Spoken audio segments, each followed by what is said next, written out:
Hello everyone, Zelorant here, and today for Etheria Restart, I thought I'd make a quick video on something I've seen discussed within the main Etheria Restart Discord, as well as a little bit of comments within my YouTube, and that's regarding the stamina refreshes in this game and whether or not you want to take them. Now for those that don't know, when you have stamina, when you eventually run out, you aren't able to do a lot of the content into the game until it refreshes over time, but there is a way to get immediate refreshes, and there's two ways. You have a currency that you're going to get throughout the game as you progress, that you can use as many of them as you want, as you have, to refresh your energy to continue to do more content like the module, like thresholds and all that. But you also have the ability to refresh it using the premium currency that's also used for polls. Now there is a cap on the amount that you can use the premium currency, and I believe it's 10. And so you're going to see a lot of people say that you should max out or do the max cap of using this at least in the first few days to keep yourself ahead or keep yourself up with a lot of other people within the game, because a lot of people are going to plan to do that because there is a very heavy PvP emphasis in this game. But there is also now discussion on whether or not you just max cap these, but you conserve the ones that you get through the game. And the main reason people are talking about conserving those ones is because if you go into the event here, and I believe it's this one. Now, I'm in the test server, so you can kind of disregard the dates and stuff on here. But the big thing is a lot of discussion around holding on to those for the double threshold module drop event here. And that is because in that event, when you run the thresholds, you will get double the module. And so, especially once you get to the hardest difficulty, it's going to be extremely useful to get double the modules, because it's going to be basically the equivalent of getting double the runs with that energy. So you're basically getting double value out of these if you're using them during the event. Now, there is one big thing you have to think about in that, is that it's really only worth it to get double modules when you're able to get the top tier of the module. Because if you're only on, like, hell difficulty 2, for example, these ones, they're the highest tier, but you're only getting 2 of like these little point things towards the sets. And so those are all going to be replaced. Like, you're going to eventually replace those with the end game gear. And so the double event really doesn't have a lot of value if you're only able to farm one of these lower difficulties to get that gear. You're getting double the gear, but you're going to be replacing it anyway. So one of the big things you see discussed is you definitely, by the time that event drops, want to be able to get at least the top tier gear, which it looks like Hell 3 is the point where you start getting it. But as you get to the higher difficulties, especially Inferno, you're always getting it. So if possible, you want to get to that difficulty. The main way to pull that off is going to be through doing stamina refreshes, but doing it through using the premium currency and then holding on to the item currency until that event, and then dumping all these when you have the double module event. And that's going to be not only a good way to get to a higher level quicker by using these refreshes, but then once that drops, you can use a ton of these to farm a ton of modules and build your account really quickly during that event, so that you're going to be able to compete a little bit better within the PvP.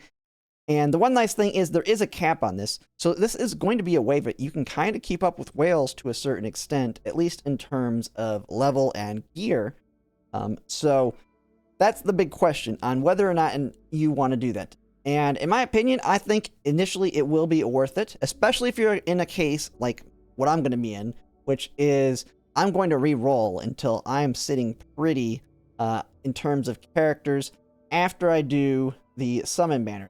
So I'm going to re-roll until I basically get like my account set up really well in terms of the characters I get from the permanent banner summons, get my Freya, and then my targeted unit. And after that, I'm pretty much done pulling until we get new limited banners. So I'm actually going to start stockpiling a lot of those crystals. And because I took advantage of that, it's going to be a lot easier for someone like me to use these to keep up in terms of stamina and levels. And so that is my plan. And I think for a lot of people, this is a good way to do it, is to just do this max cap. Now, I can't show here because I'm already way over capped on here on the test account, but just do the max amount of these you can do in a day, and do this for the first few days. I believe some people have done the math, and you want to do it for like the first 10 days, because in the first 10 days, There's also another double event that'll be going on. I believe we'll have the XP one, which will be extremely useful as well for initially leveling up all your animuses. So you're going to be able to take advantage of that. And then with all the XP you're getting there, that should set you up for in great position for the next drop event that will be when it comes to the modules and shells and all that. Where then when that double event happens, hopefully you should be at the point where you have your characters built enough, strong enough that you can start farming the harder difficulty with the better modules. And then that is when you will dump all of these currencies to then farm up that gear, and that'll get you geared out really quickly.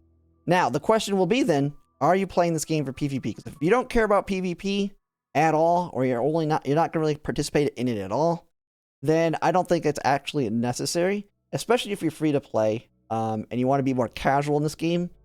The one thing is, I mean, you only get so much of this currency in the game, and as you can see, it's 60 of them for that refresh, and it's 100 for a single pull. So you're basically doing a little over half a pull for that refresh here. And if you're free to play, I mean, those pulls are more important, in my opinion, long term. Because, yeah, you're going to struggle in the beginning. If you want to play the PvP, there's going to be people way ahead of you. They're going to have more gear and all that if you don't do the refreshes that way, because a lot of other people are going to do that. But if you're not too concerned about it, in the long term, you'll eventually get to max level. The double events are constantly going to be happening, and you should just save those gems for pulls down the line. Because even if you re-roll to get yourself in good shape right off the bat, if you're going to be doing like I'm doing, you're not going to be touching the permanent banner again. Or if you do touch the permanent banner, you're going to be constantly wanting to pull on it to get more units. And so you just need as much currency as you can get. So I feel like for those kinds of people, it might be a waste. But if you're wanting to be competitive in the beginning, it is a good idea to do that. And so I think either way is fine. You're going to hear from a lot of other people that you absolutely have to, but I don't think it's necessary unless you want to be competitive immediately. But we kind of have to wait to the big thing is kind of waiting to this first, or not first, but this next live stream right before launch, because we don't know if there might be changes that they might announce there regarding these events. The big thing is going to be, ultimately, I'll make another video on this once the game actually officially launches, once we have set in stone on like the specific dates. Like we have them, but there's always the potential they could change. So I don't want to say anything set in stone at this point until the game like actually launch, like till they actually make the launch live stream telling us exact dates in that, just in case things could change. But you're just going to basically want to kind of plan out where you'll be by the time that 2 times event comes out, and whether or not it'll be worth it to burn any of your stamina on these. And I think for most people, this is going to be the way to go if you want to participate in PvP right off the bat. And for me, I personally will be doing that, but I will be spending a little bit of money in the game as well. So getting the pulls for the summon banner won't be as hard for me because I will be spending some money. Those that are free to play, it might be a little bit hard to do that. But yeah, that's pretty much it. I just wanted to make a quick discussion on it because I did see there's a lot of debate around it. You'll see a lot of other content creators probably talk about this as well. So don't just take my advice. I would look at theirs as well because they'll probably have their own perspectives on it. People that are really heavily into PvP, while I'll be playing PvP, I'm not going to be hardcore on it. I'm not too concerned. I'm going to probably get my butt kicked when I play it, but I'm quite fine with that. We'll just kind of have to see when the game launches. But that's pretty much it for now. If you like my content, if you could like, comment, subscribe, it really helps. And thanks for watching.